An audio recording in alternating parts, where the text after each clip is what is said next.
All right, guys, it's time for the Next Level Guy Show, a men's interview, interest, and improvement-focused podcast featuring interviews with the greats from all industries to help you better your life. Each week, a new episode features an interview with one of the greats, covering all aspects of their story, from life hacks to tips and protocols that have allowed them to live life on the next level. We then highlight concrete action steps that you can use to improve your life. And now, your host, Ian Dawson Mackay.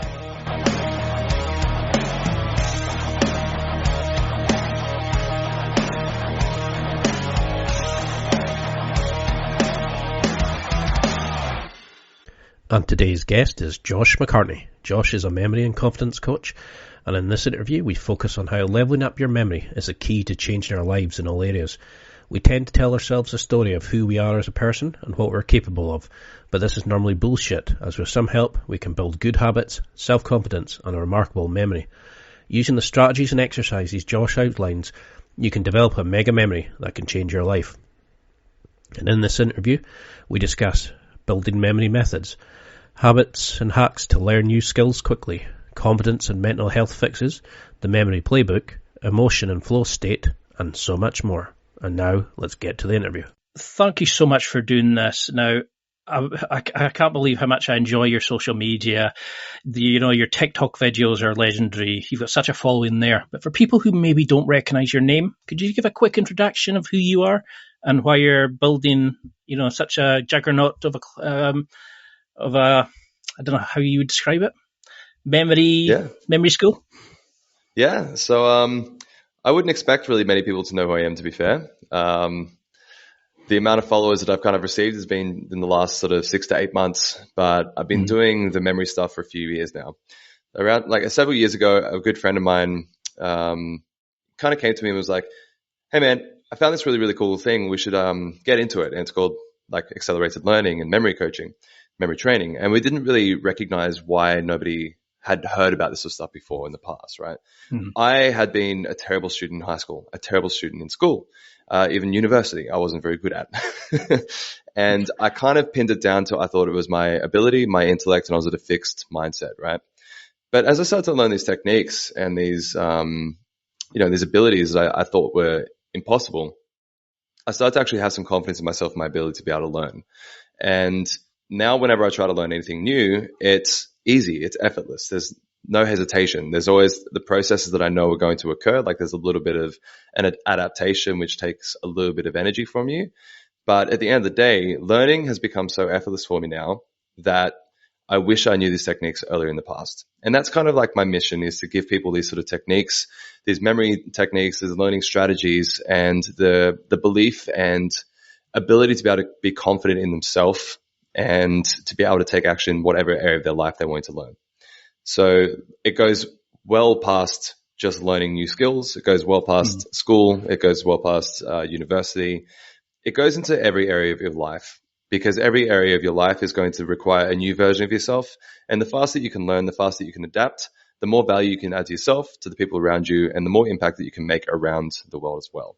So that's kind of like my little mission in a nutshell. And it's to help empower people via learning strategies, habit change, and goal setting, confidence training, and the entire embodiment of that. No, I mean, that's why I loved your material, because, usually when you hear about memory, it's like, do this rhyme because it'll stick in your head more. But when I seen the range that you went to, it's like you're saying, the accelerated learning, it's the habit change, it's the actual personality development, and all these kind of additional things that you're incorporating into it. But on your branding, you mentioned how you're a memory coach, but not as we'd know it. Can you go into a little bit about how why your approach differs? And was there a moment when you were younger that you thought, because you mentioned, about struggling at school, and I was the same. I felt like I couldn't change after school, unless you're getting taught, that's it, whatever you've learned at that point. But doing the podcast has shown me that you can learn and adapt and improve at any age. Have you found, what was it the spark that made you get into this once you left university? and how are you a different approach compared to the other, I want to say memory coaches, because they don't seem to do as well as you? Okay. I mean, a lot of it is personality, and I never claim to be the best, or I never try to be a neuroscientist or anything like that. What I try and tell people is what I give you is practical. You can take it away right now and you can apply it to your life. And you don't know the area of your life it's going to improve. And I don't say that it's going to be only memory.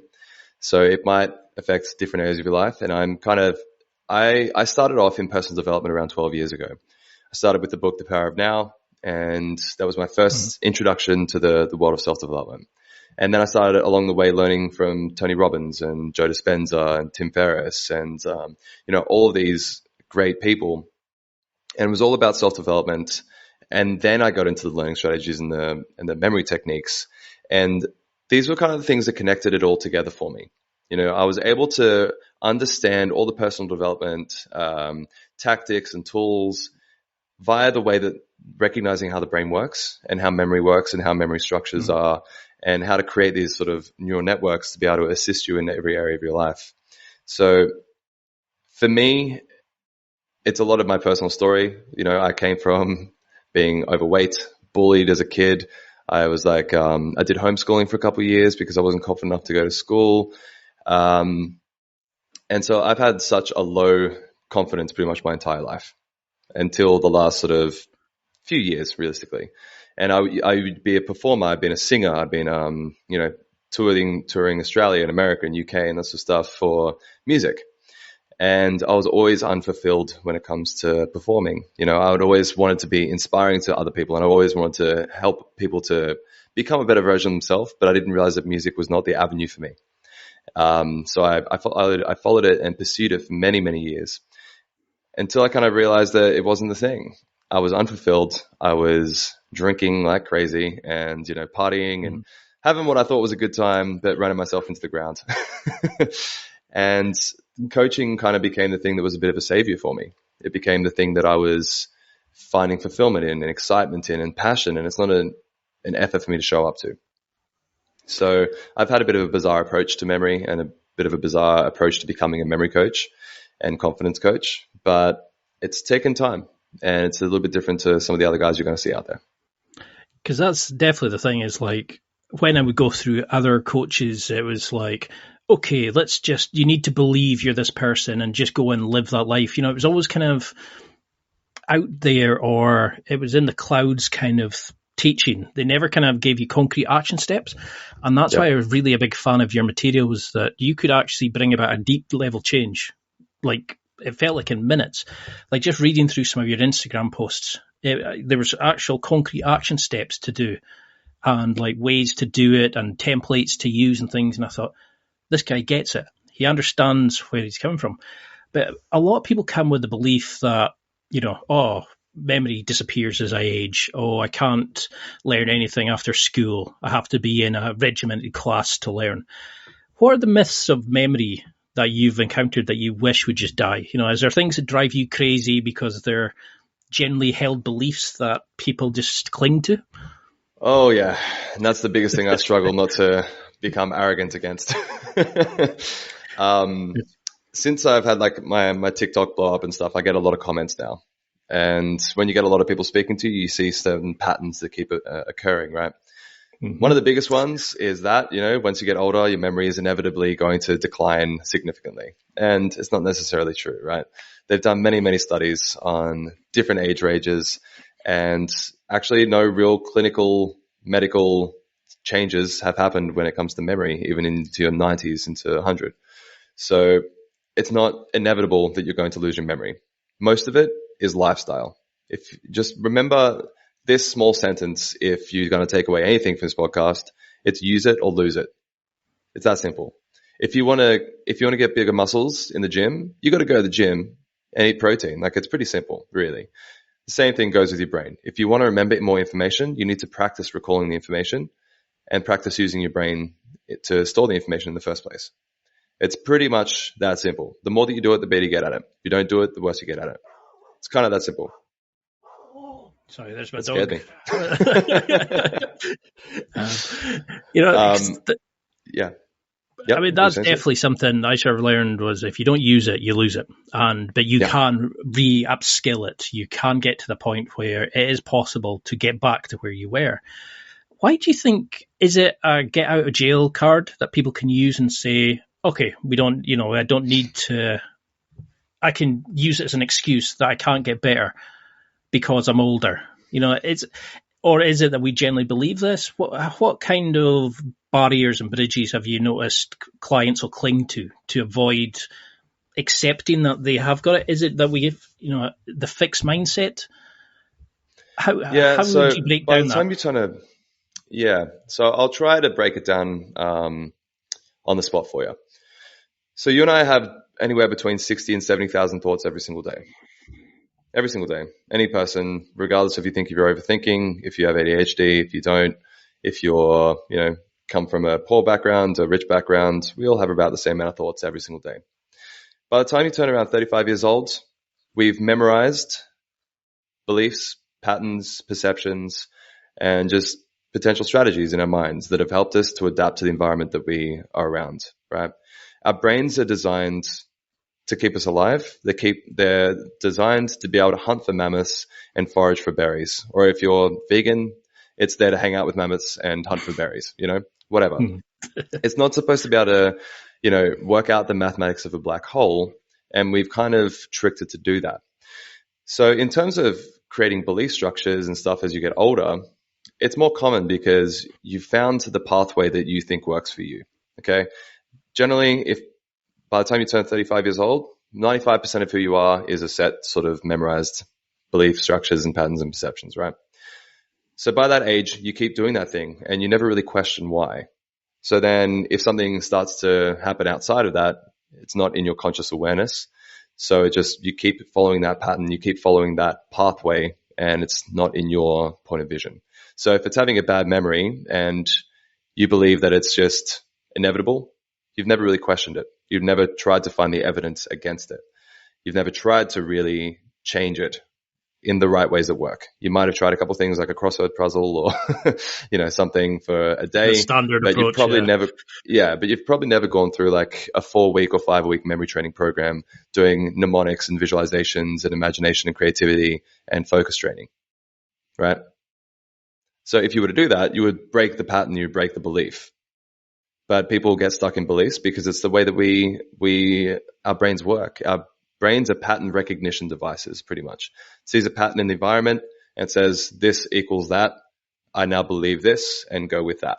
And that's it. And it just keeps doing that. The more times it finds evidence, it just keeps solidifying and condensing and compacting that belief until eventually you find something that's so shocking that completely smashes it. But it generally takes a lot to be able to smash that belief, right? So most people's beliefs are hardwired, and it's not hardwired in the way that you can't break it, but just deeply compacted to the point where they don't want to change it. So I hope that's kind of like a good answer. Yeah, no, because it definitely came across in your branding, your social media, was that it can be changed. But you went through, there's a post you put up about eating the berry and how, it's like, this might kill me. But then the second time, I'm still not quite sure about this. And then the third time, and how you eventually got to the point of, I have eaten this berry so many times, I've got the information that proves that this berry's safe, that means I can eat the berry, and how the beliefs are formed. So how do these things get created? Is it when we're younger that we go through an experience and we don't challenge that belief and we just accept that belief about you? Like that we're not good enough, we're not smart enough, we can't learn something new or whatever it is, we're not technical.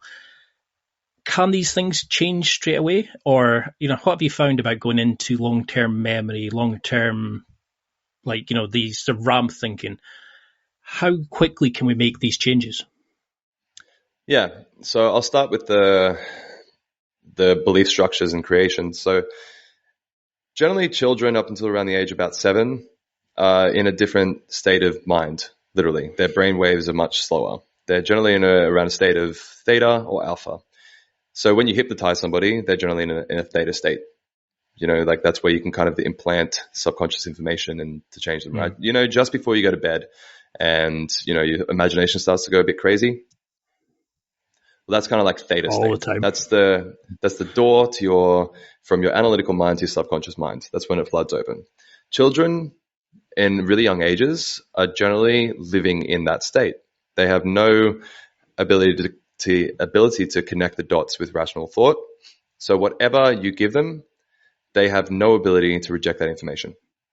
So if you give them a truth, they download that and internalize that as if it's true. They aren't able to objectify or subject that information for questioning.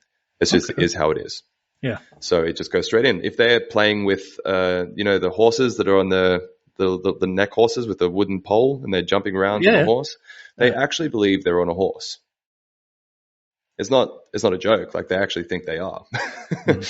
So whatever information you're feeding a child, that's how you kind of program a child to be part of the modern world and the people around you. You have to be able to download that information so quickly that they can't question it.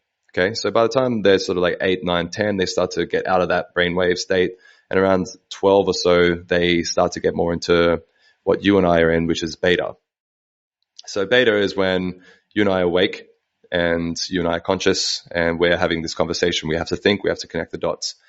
And what happens with that is we have to draw from the associations that we have. We have to create the beliefs. We have to think, does this work for me or does this not work for me? And, we are now having more walls up, we have more guards, and it's a little bit harder to break those patterns and beliefs. But generally the people, when I work with them, are already in a position of life that they recognize that the beliefs that they have aren't serving them anymore and they're not helping them anymore, so they want to change it. So being aware of them is generally the first step. The change can be in an instant or it can take time. It just depends on how badly you want to change it, how much pain it would associate to staying or changing it, and how aware you are consistently of it.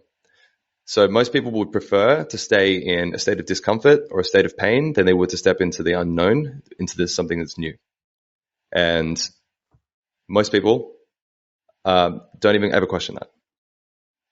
So it needs to create so much pain for them that in an instant they make the decision to break free and change.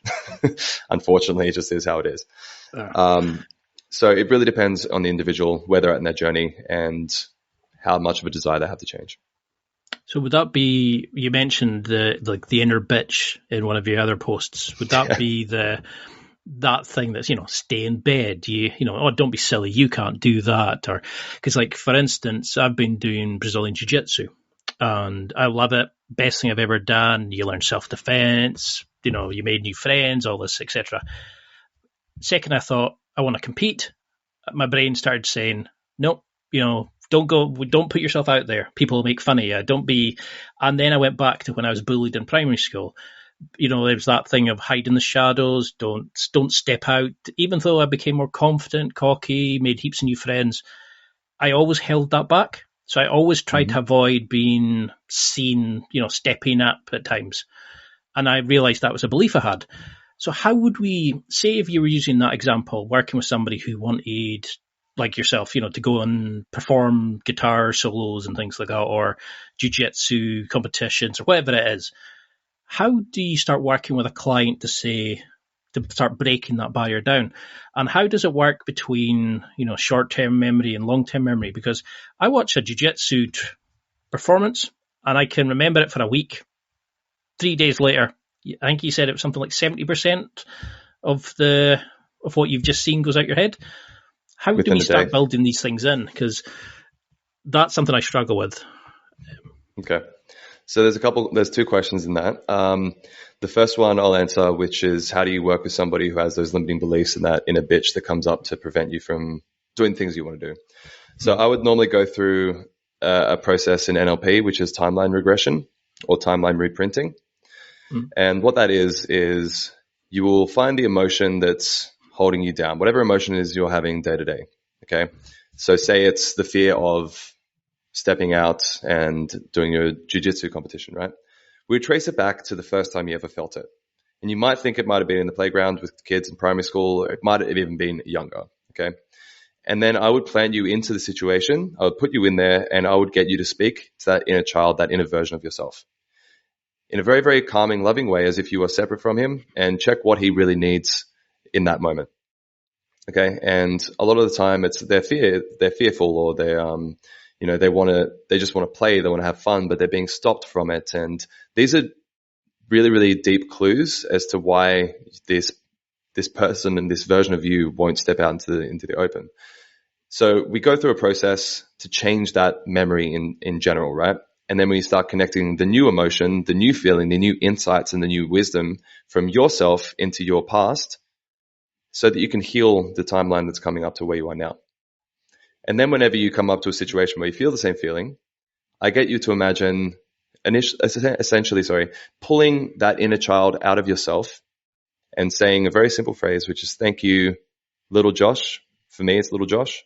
Thank you, little Josh, but I will take it from here. So you disassociate yourself from the emotion, because the emotion isn't you. It's just something you've learned how to do. It's something you learned how to get you through in certain parts of your life. And it worked long enough, but now it's a pattern that's being overplayed and isn't beneficial. So we have to disconnect it, disassociate, and bring it out and take control into whoever you want to be right now. So whenever you say anything that I'm confident, or I am fearful, you're giving your body a command to take. I mean, that alone has probably changed 50 people listening just now. That's phenomenal. Like, that kind of level change. I was just imagining it as you were talking, and I'm immediately thinking, like, I have imposter syndrome when I'm doing the podcast. I sometimes struggle to think, who am I to be asking the likes of you, or who, like Jay Cutler about bodybuilding, these kind of amazing people. Who am I to be asking, because I'm just some random guy from the Scottish Highlands? And then I realized that stems back from that, like the inner bitch, the small child from that time. So that timeline, what would you call it? But how do we know when to go back to? Is there a way of identifying that? So when you add emotion to something, you start to create a memory. So when you think about any sort of part in your life, you'll think about the more highly charged emotionally ones, right? So you'll think about the biggest highlights, maybe 18th birthday, 21st birthday, or the first time you kissed somebody, the first time you had sex, or the first time you did something which engaged all your emotions, right? And so your brain remembers emotions, and it remembers patterns very, very well. So generally when you've had something that's so emotional, in a point of time when you're so young that you don't have any rational ability to get rid of that information, you don't have enough associations to connect the dots, you create a feeling and an emotion and sort of like an identity trait at that point. And then throughout your timeline, you're going to experience the same emotion, because we're just replaying patterns. So what we do in NLP is we get whatever the emotion is right now, and I'll ask you either when was the last time you felt that, or when was the first time you remember feeling that? And your brain just jumps to it. It'll jump to it very, very quickly. And then it might be, say you might have gone back 2 weeks, or it'll go back 15, 16 years. And then I'll ask you again, what was that the first time you ever felt it, or was there a time before this? And you might end up going back until you're 3 or 4 years old and find, oh, actually my parent just didn't look at me when I wanted to ask them a question. And that has created trauma for my entire life. Jeez. And it's come from something so irrational, because children are irrational. They're not able to be rational and logical because they don't have enough understanding to connect dots. They're literally just downloading feelings. Because I've had conversations, like my brother's quite into how the mind works and changing and, personal development and things as well. So we were discussing things, and I can't remember who he mentioned, but he had read about how not all memories are truthful. You're remembering your version or your interpretation of something. And you talk about that in your social media and videos of not all memories are truthful. So how do we know if what we're remembering is truthful? Especially, like, say it's something from 15 years ago and I'm annoyed at something I did back then. And I think, no, that makes, like the correlation, X means Y. Like, I'm a bad person because I did X, or whatever it is. Or, you had a bad day, a sports day, so it means you're not sporty, or something like that. Regardless of what it is, how do we know what's truthful and what's not? Because I've seen that you mentioned that we lose something like 70% as a few days after our memory. So how can we even trust our memory to know, is it the emotion drives it into our memory, so we remember that. So the more emotions attributed to something, the more we're going to remember it.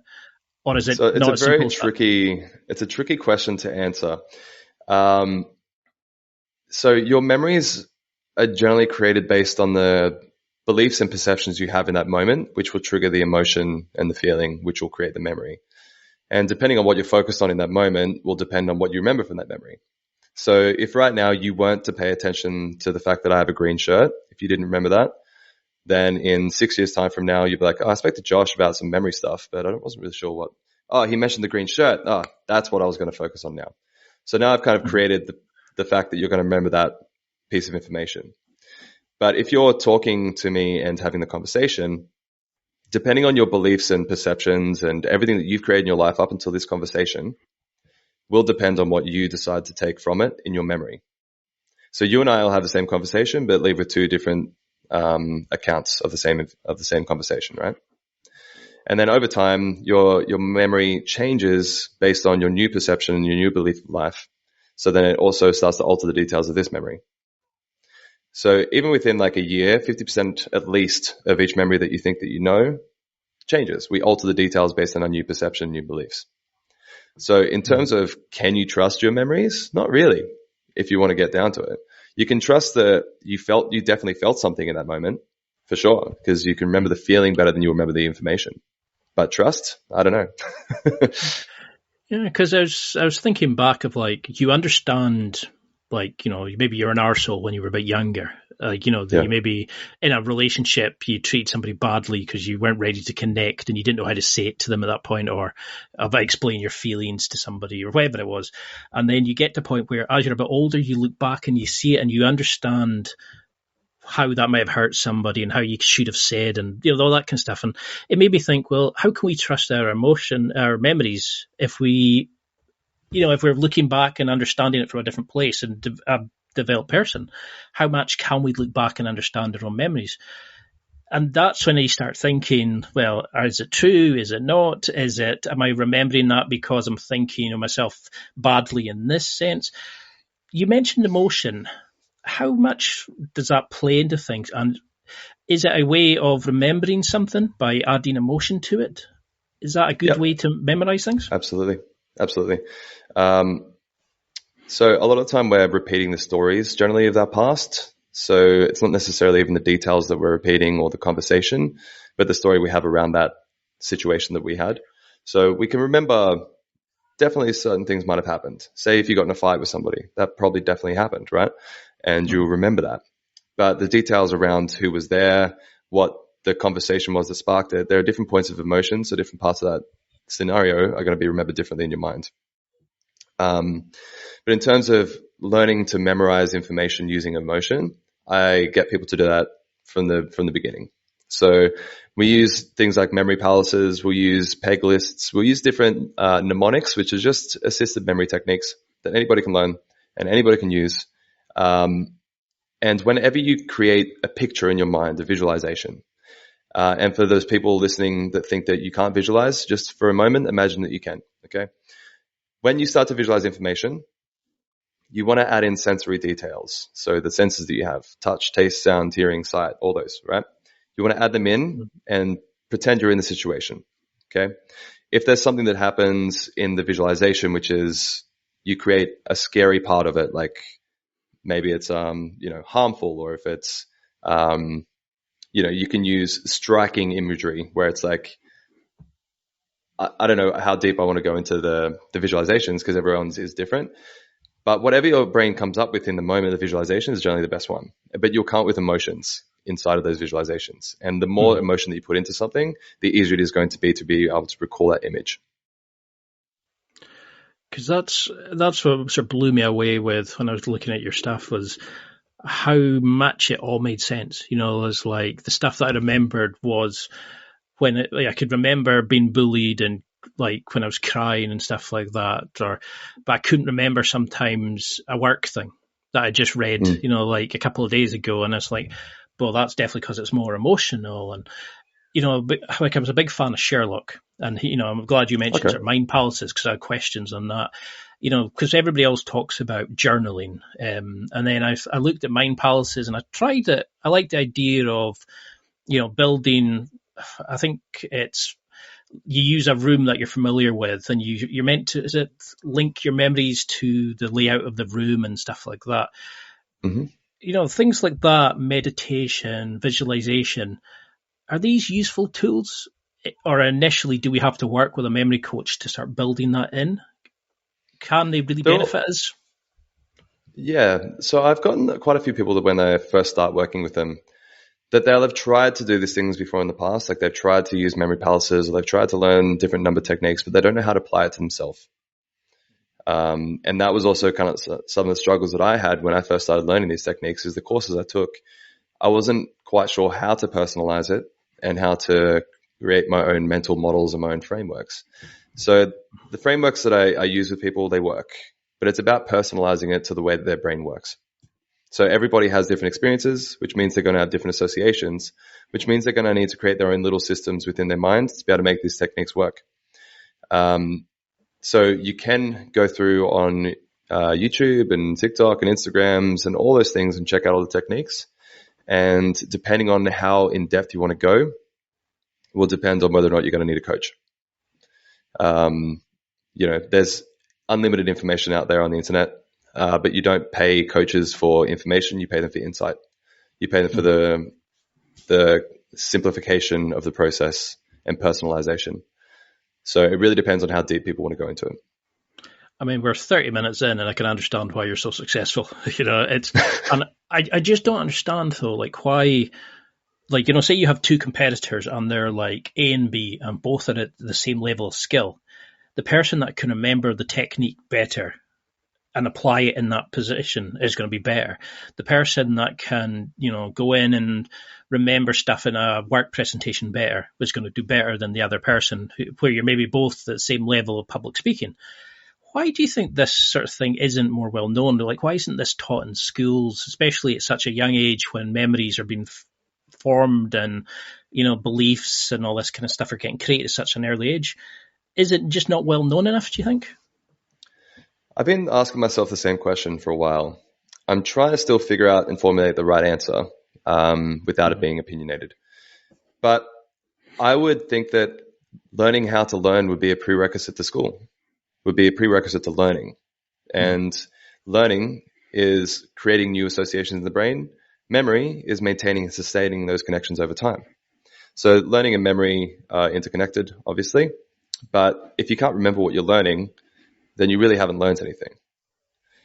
So it's kind of my mission to go out there and teach the techniques to help people to be able to learn and remember, because I'm not 100% sure why. The schooling system is something that hasn't really changed that much. It started to, and I give it a lot more credit than I used to. But it wasn't designed for critical thinking. It wasn't designed for a rapidly changing and accelerating world that we're in right now, where the amount of information that's out there is outpacing our ability to be able to adapt to it. Schooling systems were set up for people to be able to become obedient factory workers, essentially, in the beginning, right? That's kind of what it was. Give them enough education in 8 to 10 different sectors so they go out to the community and do their thing. Now we're past that point where we need to be able to get people to think for themselves, to be able to be solutions oriented and have the ability to be able to think for themselves, And now some schools are starting to adapt and change to it. And I don't think that learning how to learn or how to remember was much of a question back then. I don't think we had the privilege or I'm trying to think about the right word. I don't think we had I'm just going to go with privilege to be able to have that question even come into play at that point. Because I think there's also that sort of stigma about mental health. You get to a point where you weren't really, you were just told to memorize the facts, use them. And if you could understand them, you probably did better in your tests than somebody who couldn't do it. And, it's just repetition of, if I say it enough times at you, you should remember it. And then on you sort of go. And I'm not a good learner like that. I think there's 7 types of learning. It's like methods of learning. So for example, if I'm in jiu-jitsu, I can watch a position from 3 different places. But until I say to somebody, okay, can you put it on me? So I can feel how it comes on. But Is it dangerous to say you're an audio learner, you're a visual learner, you're a cognitive learner? Is learning so unique that you're a bit of each and it depends on the individual person and their setup to learn? Or can we put people in these little boxes like that? Because at school, when you're taught to just learn by repetition, you can memorize it, but you might not know how to work it. So we're obviously setting people up to fail. How should we be teaching people to learn? Yeah. So if I were to give an auditory learner a list of 15 words, for example, they won't be able to remember them. They'll remember between 4 to 7 of them. If I gave a visual learner a picture of 15 words, they'd probably remember about 4 to 7 of them as well, in no particular order. If I gave somebody, if I turned them all into a story and I added you inside of it and gave you a framework, then you'll remember all the 15 words. So regardless of what you think you are, a visual or an auditory or kinesthetic learner, when you add the systems in, you're going to do significantly better. And a lot of the time, people think that they are visual learners because they had an experience where they learned better once visually, and then that reaffirmed the idea that they're a visual learner. Okay. There's not a whole bunch of information or research done on these learning styles. But it's been shown that when you introduce all of them into an individual, then they learn better. Because we all have 5 senses. Well, we have more like 21, but we all have a lot of senses in our body. And when you engage that into your imagination, your brain doesn't know the difference between imagination and reality. So if you create a big imaginative picture and storyline and use the environment around you to be able to remember information, you're going to do significantly better than if you think that you're visual or auditory or kinesthetic or any of those sort of learning styles. That makes a lot of sense, because back in the day, I'm trying to think what it was. There was a cartoon that said, if you treat everybody the same by like getting I think it was all the animals like to climb a tree. The ones that can climb a tree, and you're going to treat everybody else as an idiot because they can't do it, but that's not their area, I think that's an Einstein quote. I struggle with like depression, seasonal affliction disorder when it gets really dark, late nights, early nights, and takes ages to light up. So I really struggle back then, and then I have like OCD and obtrusive thoughts. So occasionally I have to jump onto medication. Is there a ways around these sorts of things? I mean, this our brains just not? Should we? It's a difficult term to go into because I know it's into neuroscience and serotonin and all these sorts of things. But is this your memory just playing up, or is this we're just not knowing how to use it more effectively? I think it's not knowing how to use it more effectively. So I've dealt with people that the first sessions, they'll believe that they have, severe abandonment disorders or something, or they'll have high functioning anxiety, or they'll have all these terminologies that explain a part of the life that they're in. And after 1 or 2 sessions with them, they're like, oh, wow, I'm actually in control. I don't have to be the sort of person that is consistently afflicted with these mental issues, and there are ways to be able to get people to consistently take more control. But what I've started to notice is when you give something a name and you use that as the reason why, you stop having control and you are now a slave. Mm-hmm. So whenever I would say, whenever other people would say that they have, it's not me, it's my anxiety. It's like, well, now you're powerless and you're putting yourself in a position where you can't change. So if you take the anxiety out of you, give it a name. Give it a name that you don't even like. Somebody that annoyed you as a kid. Be like, oh, that's Bruce or something. I have nothing against somebody called Bruce, by the way. But be like, Bruce has entered the room. And then imagine them looking and doing some stupid shit around your room. And then you start to change the way that your brain actually views anxiety. And when you start to change the association, you permanently change your association to it, which will change the way that you act towards it when you notice it the next time. So whenever you do meditation or something like that, all you're doing is noticing. You're not doing anything to change it, you're just noticing it.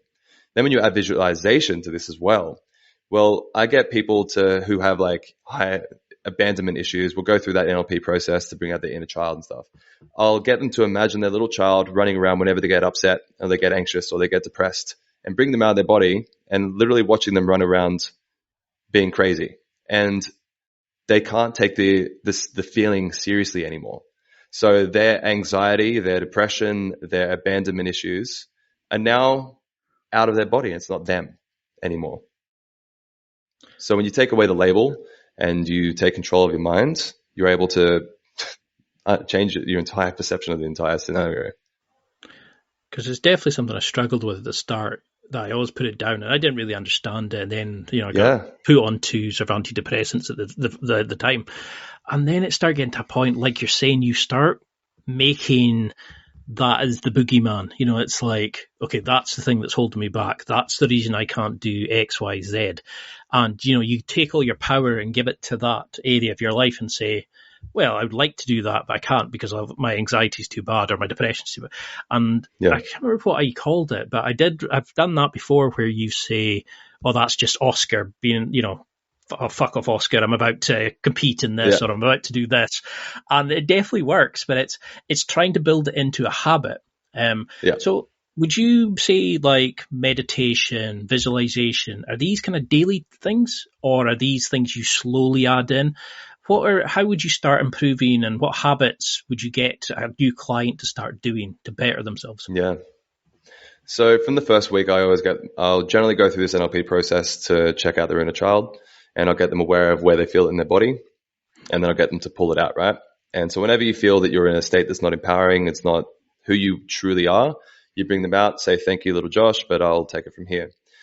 And then every morning I'll get them to go on a treadmill, and I'll get them to listen to a meditation which lasts for about 12 to 16 minutes. And they just walk and pretend that their future self, whether it's living the life they want to live or experiencing the situations they want to experience, say they want to experience confidence, then imagining scenarios where they have where they would experience confidence. Say they want to have their business running in a certain area. I'll get them to imagine it as if it's a memory of the past.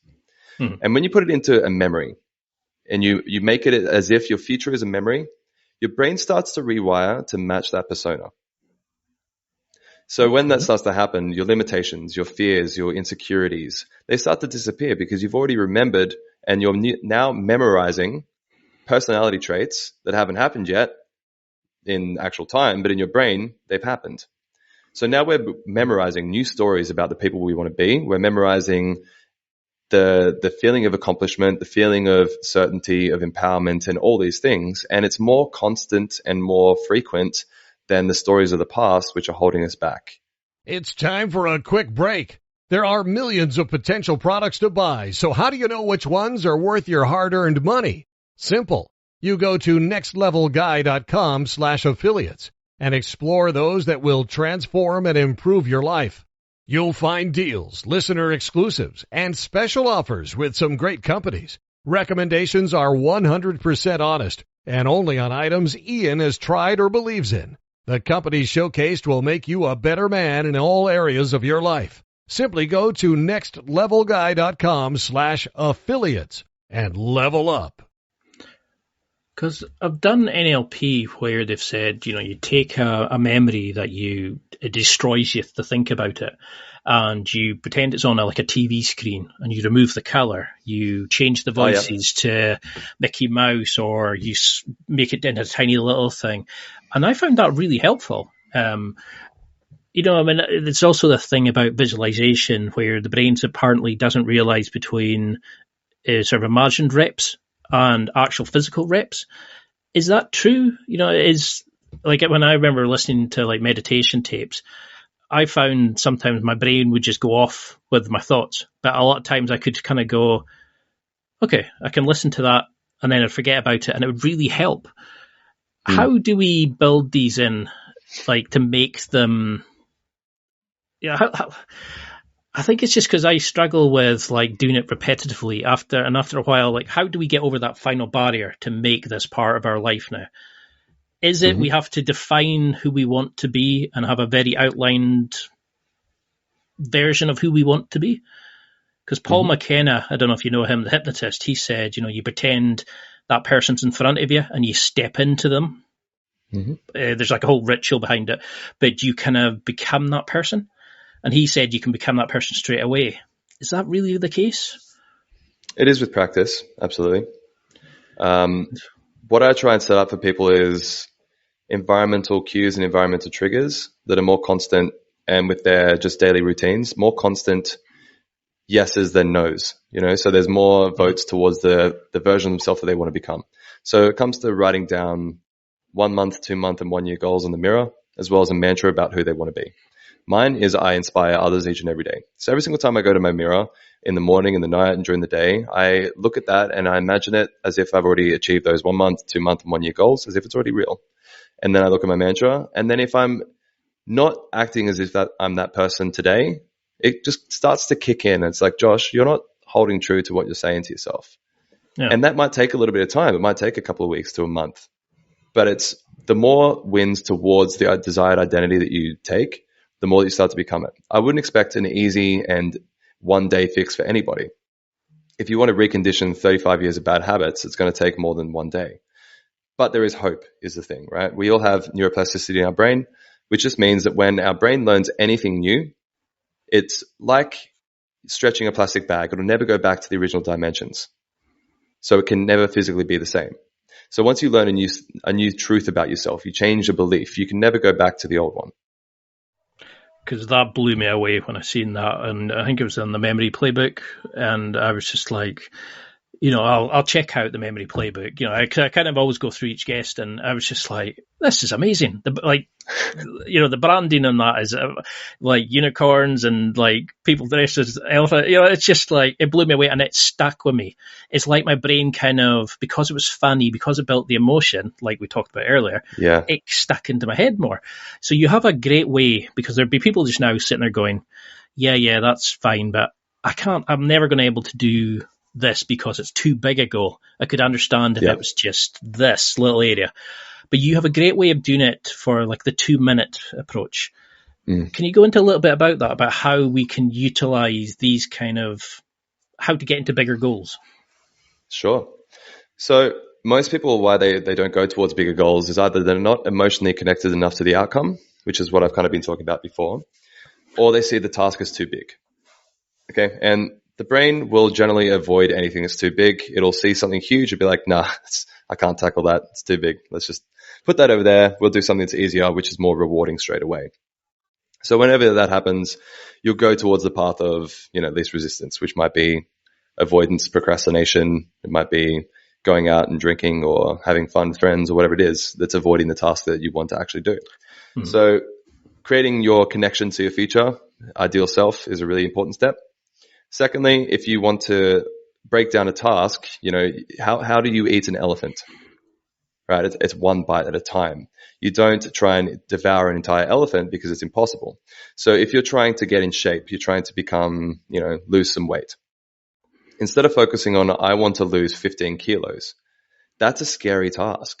That's almost an impossible task for a lot of people. But if you break it down into, okay, all I'm going to do is I'm going to put on my socks and my shoes and I'm going to put the key outside my door. And that means I'm going for a run. I don't know how long I'm going to run for, but it takes away the hesitation towards the exercise. If it's to go to the gym, even whatever, it doesn't matter. But if it's to start a business, instead of saying, I want to make $100,000 a month. Well, okay, what's the first action, the smallest thing that you can take? Sitting at the desk, for starters, clearing your environment of distractions, and setting up maybe your first month, what that might look like, and what's your first step. So instead of viewing and framing a task as something huge and unaccomplishable, take the first step where you find the least hesitation, the least resistance. Because I've seen that before where you want to start going to the gym. So they say, leave your gym stuff outside your bed, so you automatically can put it straight on. You don't need to worry about where's your trainers, where's your shorts. So you remove that initial kind of, I could just, it's like you're in a bitch, like we talked before, you can, instead of saying, just lie back in bed, now you can see it and you say, no, this is the new habit I want to do. So you're building these sort of habits in. Yeah, it's... But the most powerful part, though, to stick to it is accountability. So there's a law that's it's called Pearson's law, and it states that what is measured improves, but what is measured and reported back to somebody, the rate of improvement accelerates. So when you just measure something yourself, say that you track, I went to the gym 6 times this week, cool. But when you go to the gym and you just track it by yourself, you're probably not improving that much. But when you're reporting back to somebody like a coach or a friend even, then your rate of improvement actually accelerates because now you've got accountability. So one of the easiest way to stick to any goal is to find somebody that you're not too close to, not a best friend, not a lover, not a partner, not somebody that's going to be lenient on you, but somebody that you can call each week for 15 minutes and just say, hey, I've reached this week. Here's what my goal is for next week. Here's where I messed up and what I'm going to do better for next week. That's it. Just what I hit, missed, we'll do better. That's all. No. Just the act of that alone will keep you on path and keep you sticking to your goals. And I love how you, in your memory playbook, you even have a wee template that people can use to send to somebody. Yeah. So they can say, you take out even the effort to make one themselves. The initial, yeah, that's a good idea, but I'll get round to that. You actually just give them something there and then to use.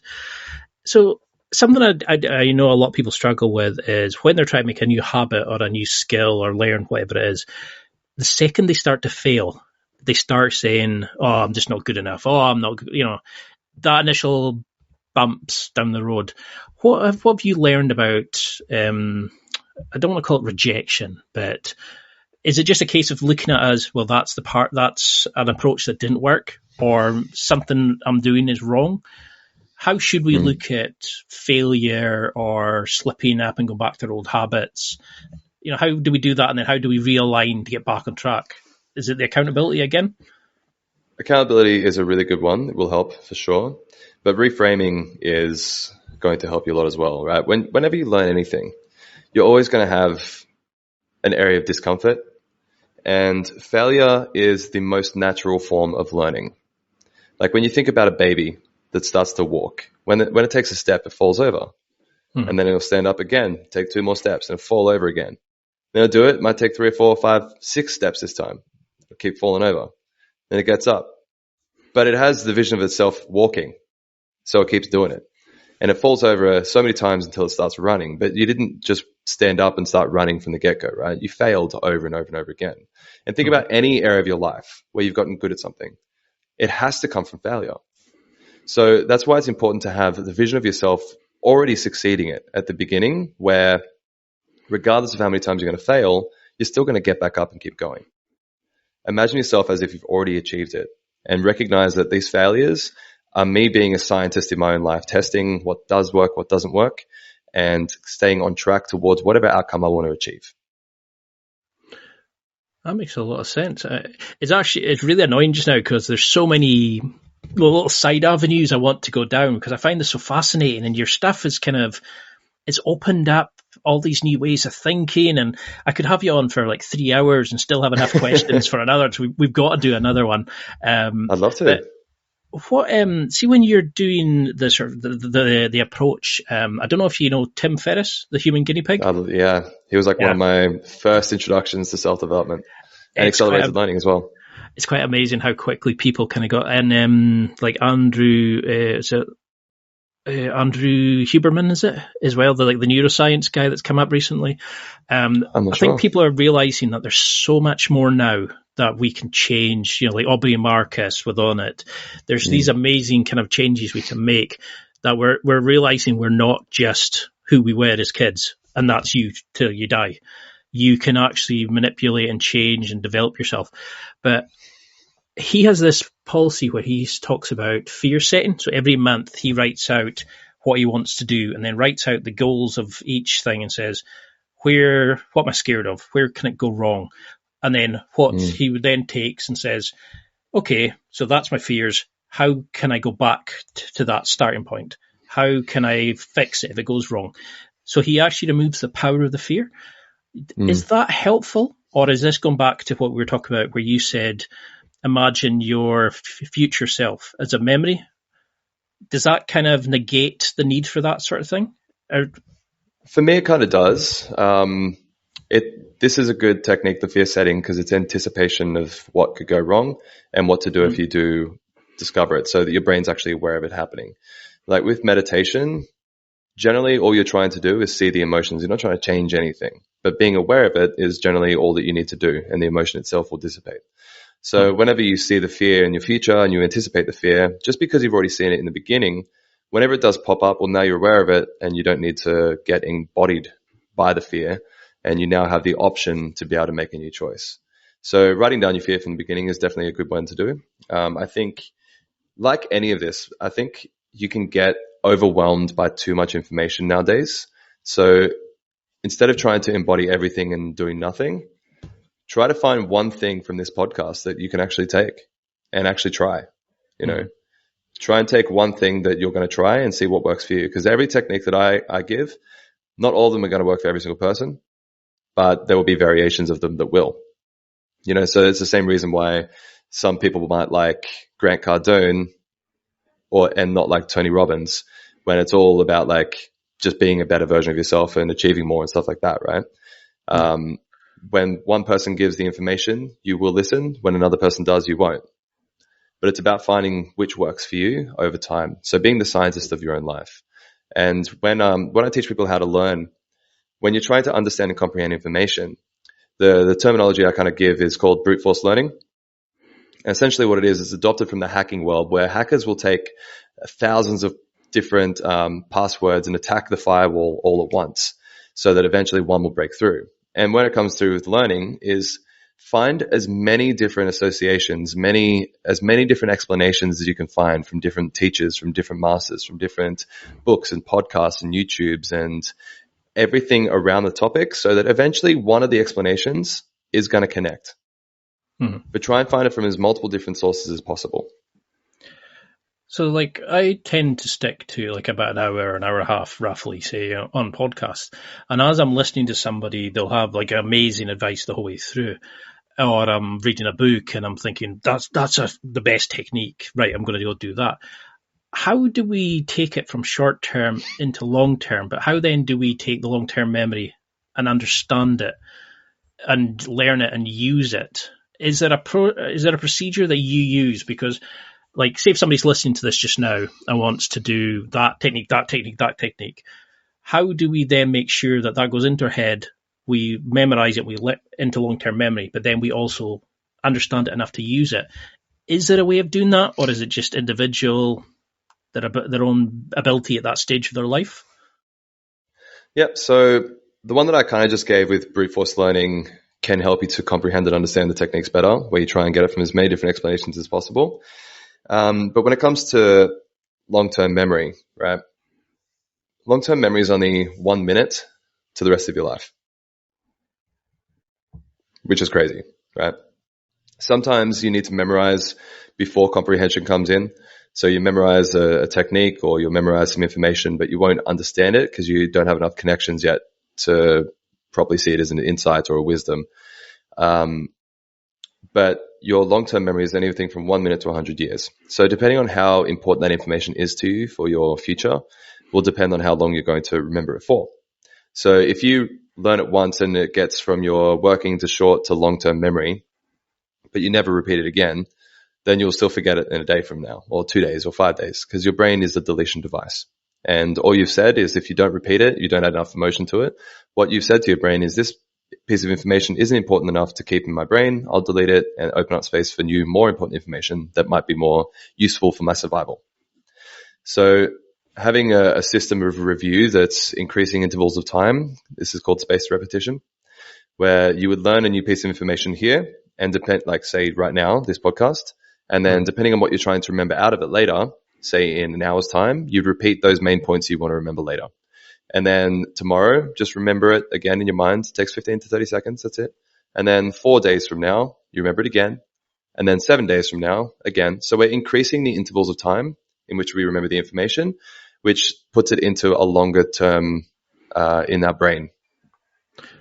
I really like that, because I one of my questions was about like how, say in a jiu-jitsu, like coming out of a bad situation into a good situation into submission, like that chain can be filled with thousands of steps.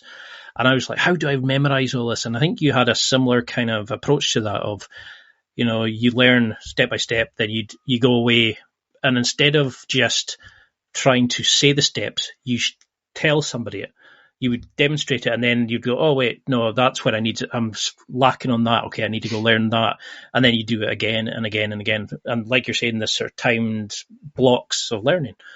I love that stuff. I mean, this is why I could go for an hour on that alone. But say we have somebody listening just now and they were like, brilliant, I want to do this. I want to work with you. I want to do this, this, and this. How would you start them? As there standard changes you could give to everybody listening, that if they just did these 3 things, for example, no matter what else they did, it would start benefiting them. Is it like meditation, 10-minute walk, listening to some classical music or something like that? Is there general things you found that help no matter what else you do? Yep. The ones that would give people least resistance would be awareness is always key. So start doing more things to make you more aware, whether it's going to be brushing your teeth with your left hand instead of your right hand, or if it's putting on the wrong sock first or taking a new path to work instead. Start to open up as many different points of awareness in your life so that when things are starting to happen unconsciously as a program, you're no longer running that program. So then you're opening up choices that you can take differently to change your outcome and to change the part of your life that you're in. So start from the basics with brushing your teeth with a different hand. Just that act alone will start to make you more aware by default of the other things that you unconsciously do. That's a good start. I think I read that in an NLG book where they were saying you brush your teeth with your foot off the ground, with your eyes closed, or you use a different hand to do. Cool. It was all these kind of things. It's like to change how you're doing something while you're thinking about something, and it would link into you. It was. I find it also really interesting. Like CBT was life-changing for me. The ability that you're not your thoughts, you can actually change them, and how you utilize things, and instead of just believing they're true, of what you're actually going to do with it and how you could alter what you felt about it and all these sorts of things. It's only recently become quite popular to really get into this. And that's why I can't figure out how you're not exploding on the scene, because this stuff, every video of yours I watched, I was like, it was almost like I could change my life with this alone. What was it about TikTok and things like that made you go down that route rather than opening up a practice and things like that? And your brand's amazing, but why did you go down that approach? I think it kind of goes back to my performer days. I always wanted to inspire the masses when it was performing, right? But performing was a very selfish pursuit, which was always about me, look at me on the stage, look at me, la, la, la. But when it comes to coaching, it's like I want to impact as many people as possible, and that gives me fulfillment, right? And TikTok is the best platform to do that with. TikTok, you can reach 1 million people with 0 followers. Instagram, you just can't. You're stuck to the people that already follow you, and only a very, very small percentage of those mind you as well. Facebook, you're same thing. You're stuck to the friend groups that you've got on there. So I went through ages trying to grow my Instagram and all that sort of stuff, but eventually TikTok just did its thing, and it, got a couple of viral posts, and I got in front of quite a lot of people. And I just really enjoy that.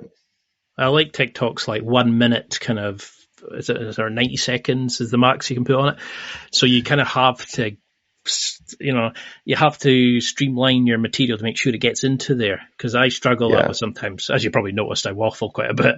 And it's, when it first came out, I was like, this is, and now I kind of see it as like, people's attention spans are small. So it's actually quite good to kind of give them the little snippet videos of what to do. What would you... Oh, sorry. Yeah, I was just saying, like, I do love that creativity loves boundaries. So, like, you have to be able to express a lot of information into the smallest form possible. But one of the ones that actually did the best for me was 3 minutes long, which surprised the hell out of me. There's a 3 minute long video that got me sort of like the most growth and most exposure that I've had so far on TikTok. So yeah, it's really, really interesting to be able to formulate a lot of information into a small period of time. and hopefully have it impact their lives. Well, something that's quite sort of big in my life was I've had grandparents with dementia. And something when I was talking to my mum about who I was going to be interviewing next, she said, ask him about dementia patients. Ask him about older people who have started getting these kind of memory problems and stuff like that.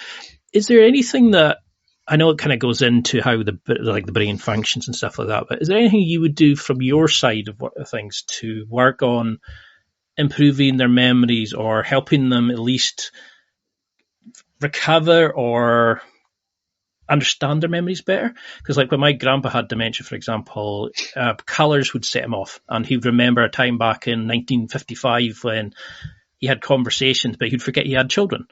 And then he would remember something else, and he would go off on this sort of tangent. Have you worked with patients with dementia, any kind of memory? I don't know how to describe memory issues, maybe. I haven't done a whole lot with dementia patients, I'll be honest. I would prefer to send people to their doctors first. I've worked with people that have had some pretty interesting cases with their memory. But dementia, it's something that I don't want to pretend like I know how to solve. Or Alzheimer's, it's not my area of expertise.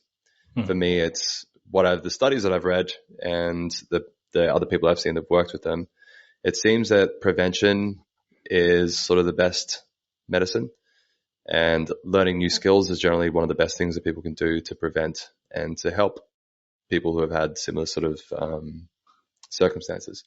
So whenever it comes to dementia learning and stuff like that, it's generally continue learning new skills, not just focus techniques like crosswords and stuff, but actually learning a new skill, like learning a new language or learning a new instrument or something like that. They're generally the best pieces of advice. Because this goes back to you were talking about earlier, it's use it or lose it, Yeah.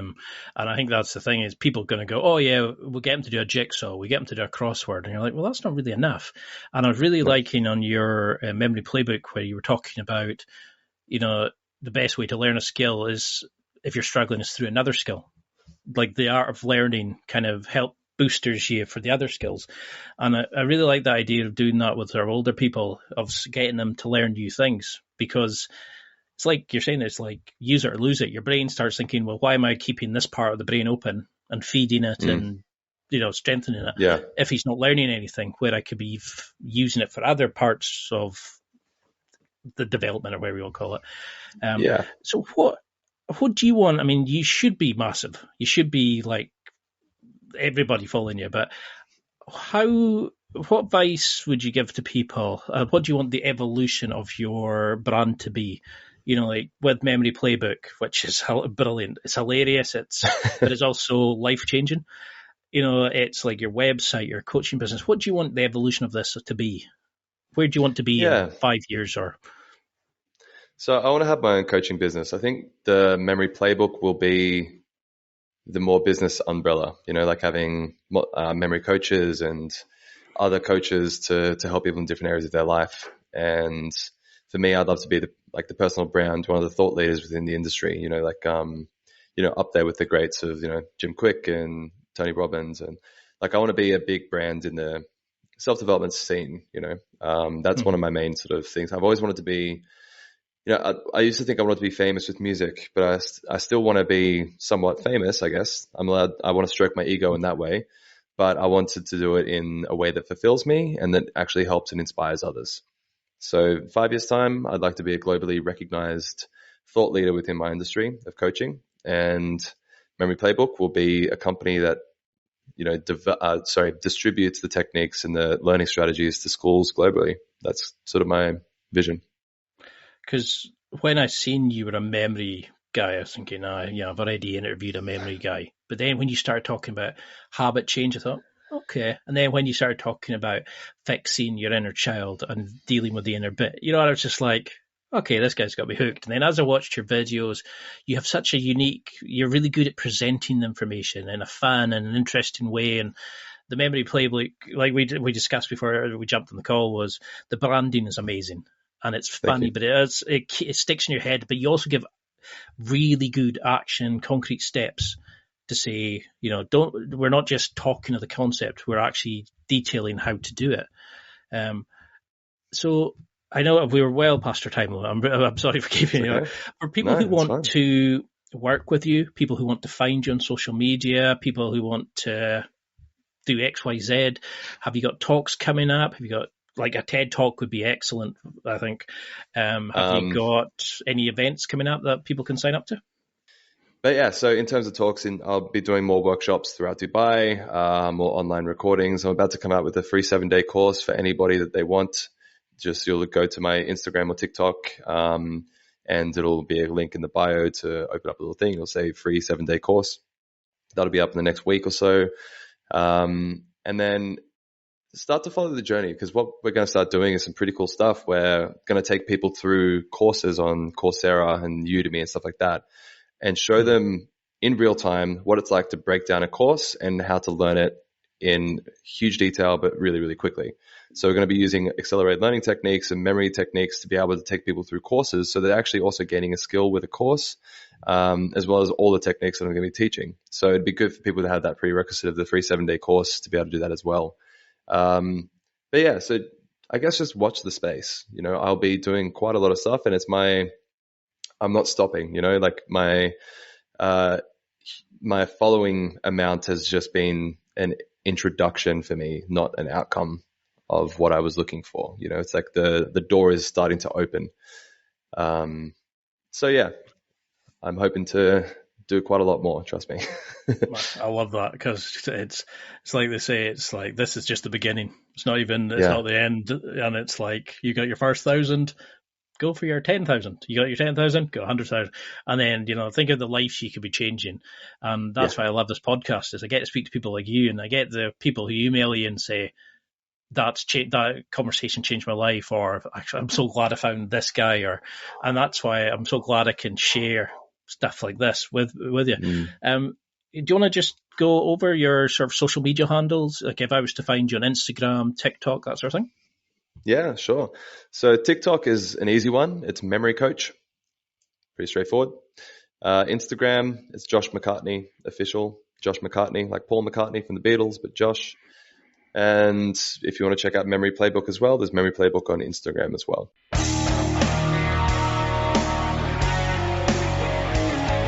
Well, that's it for another week, and thank you for listening. It's now time to take what you've learned and use it to develop and enhance your life with the key points mentioned. Listen, try it, embrace it, use it, and crush it. Now's your time to hit that next level in your life. If you liked this episode, then please leave a comment on the show notes or a review of the show on your podcast platform. Everything helps evolve the show. Until next week, keep seeking the next level in your life.